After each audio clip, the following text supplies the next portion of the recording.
Hi மக்களே, எல்லாருக்கும் ஒரு பெரிய வணக்கம். அதான் அவங்க ஷாம். பிக் பாஸ் சீசன் 8 டே 1 இன்னைக்கு எப்படி இருந்துச்சு அப்படின்னு கேட்டிங்கன்னா, நம்ம காலையிலே நியூஸ்லாம் வந்துடுச்சு.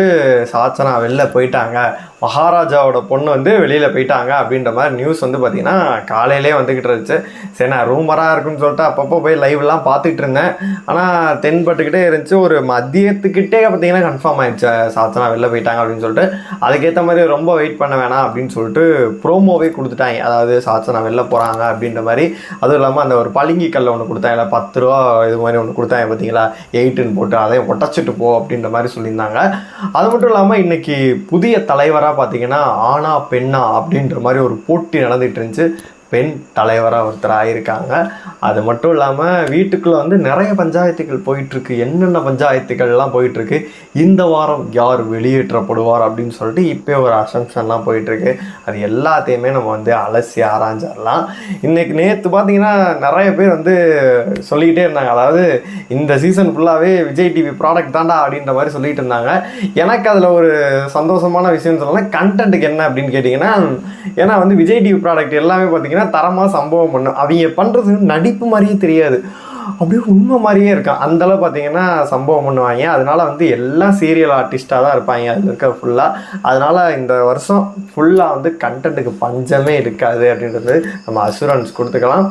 அர்ணவுக்கு பார்த்தீங்கன்னா வெளியில் ஒரு பேடான இம்ப்ரெஷன் இருக்குல்ல. அதாவது பார்த்தீங்கன்னா இப்படி தாண்டா அப்படி தாண்டா அப்படின்ற மாதிரி போயிட்டுருக்குல்ல, அதெல்லாம் உடைக்கணும்னு சொல்லிட்டு தான் அவர் உள்ளே வந்திருக்காரு. அதுக்காக இன்றைக்கி மனசு அழுகுறா இருப்பாருங்க. சாச்சனா வெளில போயிடுச்சு, எல்லோரும் சேர்ந்து ப்ளேம் பண்ணிவிட்டீங்கல்ல அப்படின்ற மாதிரிலாம் அழுதுகிட்டு இருந்தாரு. அதெல்லாம் பார்க்கும்போது ரைட்டாக நீயாது அப்படின்ற மாதிரிலாம் எனக்கு தோணுச்சு. இருந்தாலுமே ஓவர் வீட்டுக்குள்ள நாட்டாமலாம் பண்ணிகிட்டு இருக்குது யார் அப்படின்னு கேட்டிங்கன்னா, இப்போ 18 பேரில் பார்த்தீங்கன்னா ஒருத்தர் வெளில போயிட்டாங்க. 17 பேரில் யார் அதிகமாக தெரிகிறா அப்படின்னு கேட்டிங்கன்னா, யாரோட வாய்ஸ் அப்படி அப்படி கணீர்னு அடிச்சுக்கிட்டு இருக்கு அப்படின்னு கேட்டிங்கன்னா, முத்துவோட வாய்ஸ் பார்த்தீங்கன்னா தமிழ் புலமையோட தம்பி வேறு லெவலில் பேசிக்கிட்டே இருக்காரு. என்னை பொறுத்த வரைக்கும் ஃபைனல் வரைக்கும் போவார்ன்ற நம்பிக்கையாக சொல்லலாம்.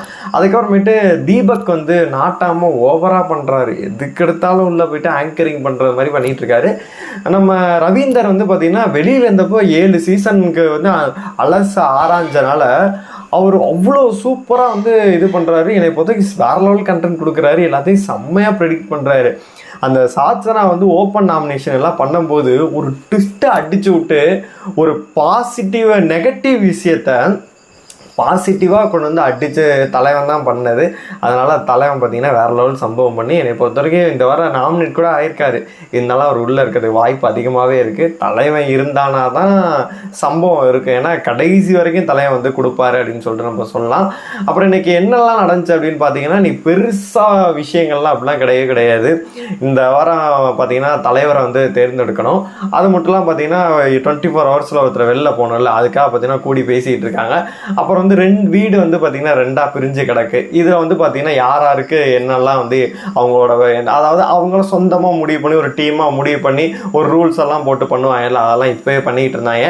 அது பிக் பாஸ் ஒத்துக்குவாரான்னு தெரில. இவங்க ஒரு சைடில் யோசிக்கிறாங்க. ஆனால் தலைவன் பார்த்தீங்கன்னா வேறு லெவலில் யோசிப்பார் அப்படின்னு தான் சொன்னோம். என்னை பொறுத்த வரைக்கும் அவர் சொல்லும் போதே சொன்னார், எனக்கு அது பிடிக்கவே இல்லை. அதாவது உங்கள் இனத்தையே நீங்கள் காப்பாற்றிக்க போகிறீங்க, என்ன இனண்டா அப்படின்ற மாதிரி தான் இருக்குது. ஏன்னா இந்த சீசன் தான் பார்த்தீங்கன்னா ஆனா பெண்ணா அப்படின்ற ஒரு இதை கொண்டு இது பண்ணியிருக்காங்க. பசங்க எல்லாம் பார்த்தீங்கன்னா ஒரு கோராக இருக்காங்க, பொண்ணுங்க அது இல்லை அப்படின்னு சொல்லிட்டு அவங்களுக்குள்ளே பேசிக்கிறாங்க. பசங்க எல்லாம் அவ்வளோ இதாக இருக்காங்க, நம்ம அப்படி இல்லாமல் இருக்கோம் அப்படின்னு சொல்லிட்டு அவங்களே பேசிக்கிறாங்க. அதனால உள்ள சலசலப்புகள் போயிட்டு இருக்கு. அப்புறம் ஜாக்லின் சொல்லியே ஆகணும், அவங்க கடைசி வரைக்கும் வருவாங்க போல இருக்கு. ஏன்னா இப்போவே உள்ள எல்லாரும் கழிவுகளே ஊற்றுறாங்க. பேசுகிறதும் பார்த்தீங்கன்னா ரொம்ப ஸ்டாண்ட் பண்ணி அடம் பிடிச்சி இப்படி தான் அப்படி தான் அப்படின்ற மாதிரிலாம் அந்த மாதிரி பேசுது. அதனால பல பேருக்கு இரிட்டேட் ஆகும். முத்துக்குமாருக்கும் அதுக்கும் கூட லைட்டாக கிளாஸ் ஆயிடுச்சு. எல்லாரும் கூட கிளாஸ் ஆகிட்டு தான் இருக்குது. உள்ள நாமினேஷன் உள்ளே போனவங்க எல்லாரும் பார்த்தீங்கன்னா என்ன வச்சு பச்சக்குன்னு குத்துறான் அப்படின்னா, ஜாக்லின் ஒரு சிடுமூஞ்சியாக இருக்கும், வெடப்பாக பேசுகிறாங்க அப்படின்ற மாதிரிலாம் சொல்கிறானுங்க உள்ளே போயிட்டு. அதனால் அவங்க இந்த வாரம்லாம் அனுப்ப மாட்டாங்கன்னா எல்லாரும் நாமினேட் பண்ணி வச்சுருக்காங்க. ரவீந்திர டைரெக்டாக சொல்ல முடியாதுல்ல, ஃபேட்மேன் சொல்லிட்டு எல்லாரும் சொல்லிகிட்டு இருப்பாங்க. ஃபேட்மேன் என்ன, குண்டு பையன், அது பார்த்தீங்கன்னா ஃபிசிக்கலாக அவரால் எதுவும் பண்ண முடியாது அப்படின்னு சொல்லிட்டு டேரெக்டாக சொல்ல முடியாது. அதாவது பார்த்தீங்கன்னா அடுத்து ஒரு சேலஞ்செல்லாம் இருக்கும், அவர் ஒரு டஃப் காம்படிஷன் அப்படின்ற மாதிரிலாம் பூசி மொழிவிட்டு இருக்காங்க. என்ன ஏதாச்சும் சொன்னாங்கன்னா பாடி ஷேமிங் பண்ணுறாங்க அப்படின்னு சொல்லிட்டு எல்லாருமே வந்து பழி விழுந்துரும். அதனால வந்து எல்லாம் வந்து உள்ள எல்லாம் வச்சிருப்பாங்க வஞ்சத்தை. ஆனால் ஃபேட்மேன்ட்ட ஒரு பிடிச்ச விஷயம் என்ன அப்படின்னு கேட்டிங்கன்னா, அவரை பற்றி தன்னைத்தானே தாழ்த்திக்கிட்டு அவரே வந்து பார்த்தீங்கன்னா ஸ்போர்ட்டிவாக பண்ணிகிட்டு இருக்காரு. நிறைய விஷயங்கள் அவரை பாராட்டக்கூடிய விஷயம் அப்படின்னு தான் சொன்னோம். அவர் கண்டென்ட் நல்லா கொடுக்குறாரு. என்னை பொறுத்த வரைக்கும் கொஞ்சம் நாள் ட்ராவல் பண்ணிவிட்டாங்க, நல்லா இருக்கும் அப்படின்னு தான் தோணுது. அப்புறம் ஒரு டாஸ்க் வச்சு தலைவரை தேர்ந்தெடுக்கணும் அப்படின்ற மாதிரி ஒன்று முடிவு பண்ணியிருந்தாங்க. அது பார்க்கும்போது என்னடா இதெல்லாம் ஒரு டாஸ்காடா அப்படின்ற மாதிரி தான் இருந்துச்சு. 2 பேரும் சேராக போட்டுருவாங்கலாம்.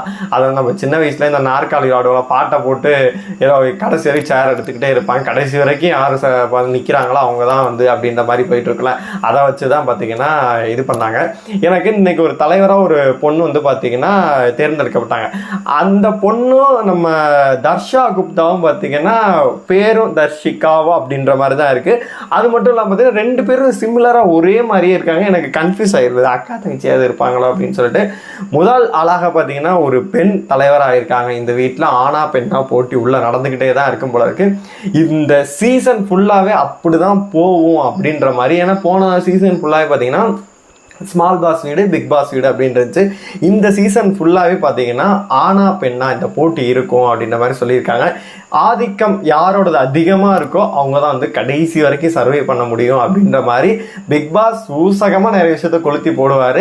ஆனால் இந்த வாரம் வந்து வச்சு செய்ய போகிறாரு அப்படின்னு தான் சொன்னேன். ஏன்னா வந்து இவங்க சேர்ந்து இருக்கும் போதே பார்த்தீங்கன்னா வேற லெவலில் பஞ்சாயத்து நடக்கும். அதாவது எல்லாம் ஒன்றா இருக்கும்போது ஸ்மால் பாஸ் வீட்டுக்கு போனதாக இருக்கட்டும், அதுக்கு முந்தின சீசன்லாம் பார்த்தீங்கன்னா வீடு ஃபுல்லாக ஒன்றா இருக்கும். ஒரு டாஸ்க் வரும்போது நிறைய ஸ்ட்ராட்டஜி எல்லாம் பண்ணுவாங்க. அப்போ பார்க்கும்போதே அப்படி இருந்துச்சு.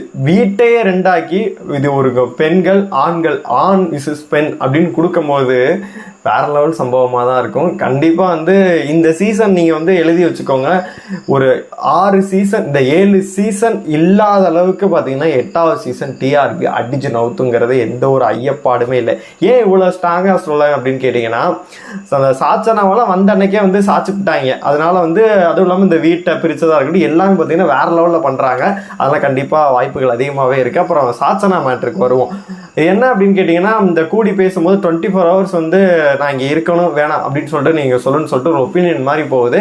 சாச்சனா வந்து என்ன சொல்லுது அப்படின்னு கேட்டிங்கன்னா, சாச்சிட்ட மாதிரி ஏதோ பேசி எனக்கெல்லாம் சத்தியமாக இரிட்டேட் ஆயிடுச்சு. என்ன அப்படின்னு கேட்டிங்கன்னா, ஒரு இதே இல்லை, ஒரு பிக் பாஸ் வாய்ப்பெல்லாம் தேடணும் அப்படின்னு உள்ளே போகணும் அப்படின்னா எவ்வளோ போராடுறாங்க. அதை அசால்ட்டாக சொல்லுது. இவங்க எல்லாருக்காகவும் நான் வேணா விட்டு கொடுத்துட்டு போகிறேன் அப்படின்ற மாதிரி சொன்னிச்சு. அந்த காரணத்தை வச்சே பார்த்தீங்கன்னா எல்லாரும் அடித்தாங்க, நீ வாக் அவுட் பண்ணிட்ட, நீ அப்படிலாம் சொல்லக்கூடாது, எவ்வளோ பேர் இதெல்லாம் இது பண்ணுறாங்கன்னு சொல்லிட்டு அந்த காரணத்தை வச்சு அடின்னு அடித்து ஜஸ்ட்டு பார்த்தீங்கன்னா ஓப்பன் நாமினேஷனில் வந்து சாச்சனா, ரவீந்தர், ஜாக்லின் இவங்கெல்லாம் அப்படியே ஒன்றா வந்துகிட்டு இருக்காங்க. அப்படி பார்க்கும்போது ஒரு ஜஸ்ட் மிஸ்ஸில் தான் வந்து வெளில போச்சு அப்படின்னு தான் சொல்லணும். இல்லை ஜாக்லின் போகிறது கூட வாய்ப்புகள் அதிகமாகவே இருந்துச்சு அப்படின்னு தான் சொன்னோம். அது அப்படி சொல்லிருச்சா சொன்னோன்னே எல்லாரும் சேர்ந்து அடிக்க ஆரம்பிச்சிட்டாங்க. என்னைய பொறுத்த வரைக்கும் அதெல்லாம் தேவையே இல்லைங்கிற. ஏன்னா எவ்வளோ ஆங்கராக இருக்கட்டும், ஒரு படத்தில் நடிச்சுட்டு அவ்வளோ படம் நடிச்சிருப்பாங்க. பார்த்தீங்கன்னா இப்போ வாய்ப்புலாம் பிக் பாஸ் போகணும்னு ட்ரை பண்ணுவாங்க, போக முடியாமல் இருக்கும். ஒரு நார்மல் பர்சன் வந்து பார்த்தீங்கன்னா ஒரு யூடியூப்பில் வந்து செலிப்ரிட்டியாக வந்து இப்போ தான் வந்துட்டு இருப்பாங்க, அவங்க ஆசைப்பட்டுட்டு இருப்பாங்க. நான் வாட் எவர் இட் இஸ் நிறைய பேரை சொல்கிறேன், லட்சக்கணக்கில் வந்து பிக் பாஸ்க்கு போகணும்னு ட்ரை பண்ணிட்டு இருக்காங்க. அப்படியெல்லாம் விட்டுட்டு மெச்சூர்டே இல்லை அந்த பொண்ணுக்கு அப்படின்னு தான் நான் சொல்லுவேன். மெச்சூர்டே இல்லாத பொண்ணை வந்து எதுக்கு நீங்கள் வந்து ஒரு வாய்ப்பை கொடுத்து அந்த பொண்ணு பார்த்தீங்கன்னா நான் போன்னு சொல்லிட்டு அதை வாயே விட்டுருச்சு. அதை சாக்கா வச்சு பார்த்தீங்கன்னா எல்லாரும் அடின்னு அடித்து இன்றைக்கி அதை வெளியும் போக வச்சுட்டாங்க. அன்ஃபேர் எவிக்ஷன் அப்படின்ற மாதிரி நிறைய பேர் சொல்லிக்கிட்டு இருந்தாங்க. என்னை பொறுத்த வரைக்கும் ஃபேர் எவிக்ஷன் தான் நான் சொல்லுவேன். ஏன்னா தேவை தான். ஏன்னா நீங்கள் வந்து ஒரு இவ்வளோ பெரிய வாய்ப்பு கிடைக்குது, ஏன்னா தியாகி பட்டம் வாங்க போறியா? உள்ளே போயிட்டு 100 நாள் இருந்துட்டு சர்வே பண்ணிட்டு அதை ரவீந்தர் ஒரு வார்த்தை சொன்னார். நீ ரவீந்தரில் நம்ம அண்ணன் ரஞ்சித் மாமா ஒன்று சொன்னார், நீ வெளியில் போய் உனக்கு நிறைய கிடைக்குமா, எங்களுக்கெல்லாம் அப்படி இல்லை, எங்களுக்கெல்லாம் கிடைக்கவே மாட்டேங்குது, வேற லெவலில் செய்கிறாங்க, அதனால் அப்படின்ற மாதிரிலாம் சொன்னார். அதனால் வந்து கிடைக்கலாம், இருந்தாலும் மிகப்பெரிய ஒரு ஆப்பர்ச்சுனிட்டி வந்து அவங்க தவற விட்டாங்க அப்படின்னு தான் சொன்னோம்.